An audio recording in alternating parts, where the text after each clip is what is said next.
Je me demande à quoi sert la confusion comme technique d'hypnose. Je me demande même qui a pu inventer une technique qui fait que celui qui devient confus perd complètement le fil de la discussion et finit par ne plus vouloir se poser de questions sur ce qu'il ne comprend pas.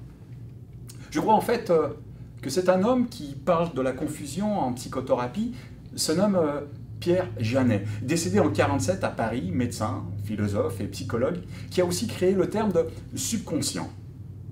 La confusion? Je vous explique. Il vous arrive tous les jours de parler avec des collègues, des amis, de la famille, et c'est pas à vous que je vais apprendre que parler, c'est quelque chose de normal, dîner, que nous faisons chaque jour pour exprimer un avis, une intention, un désir ou toute autre chose. Et pourtant, prenez le temps de la réflexion quelques instants. Comment faites-vous pour parler? Vous ouvrez la bouche et vous faites surgir des sons. C'est exactement ça.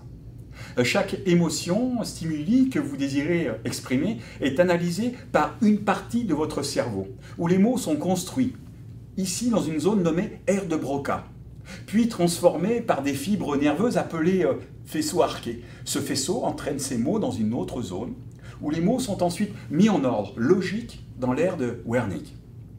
Cette boucle est présente dans l'hémisphère gauche chez environ 90% des droitiers et 70% des gauchers, le langage étant l'une des fonctions traitées de manière asymétrique par le cerveau. Je sais que c'est très clair pour vous et facile à comprendre. Mais moi, je me pose une question. J'aimerais que nous intéressions aux autres, les 10% de droitiers et 30% de gauchers, où la boucle se situe dans l'hémisphère droit. Se font-ils moins bien comprendre que les 90% de droitiers et 70% de gauchers qui possèdent la boucle dans l'hémisphère gauche? Et bien entendu, lorsque nous parlons de droitiers et de gauchers, parlons-nous aussi des faux gauchers ou des droitiers contrariés? Parce que dans ce cas, un droitier contrarié est en fait un vrai gaucher, qui pourrait faire partie des 70% de ceux qui ont la boucle dans l'hémisphère gauche, et peut-être ne pas avoir de différence d'expression que les 10% de droitiers qui ont la boucle dans l'hémisphère droit. Oh, arrêtez, détendez-vous. Je sens que je vous ai perdu, hein. C'est de la confusion, c'est ça. En fait, il n'y a pas de différence hémisphérique, droit ou gauche, car la question ne se pose pas. La compréhension se situe bien ailleurs. Détendez-vous. Je suis sûr que vous vous sentez mieux de savoir que vous n'êtes pas obligé de comprendre ce que je viens de vous dire. La confusion sert à attirer l'attention du conscient et à l'entraîner dans un tourbillon où il va perdre tous ses repères. L'inconscient va se débattre pour mettre en ordre quelque chose qui le dépasse. Le rythme cardiaque va accélérer et une stratégie échappatoire va se mettre en place par le système cérébral limbique. C'est à ce moment que l'hypnose va apporter une solution au cerveau en lui donnant une suggestion directe.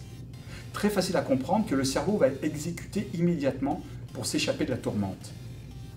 Imaginez les possibilités de cette technique afin de guider la personne à lâcher prise.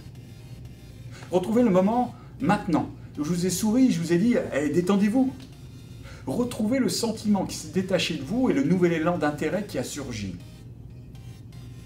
Incroyable de penser qu'une partie trouve la solution pour nous. Alors, êtes-vous soulagé de ne plus être confus?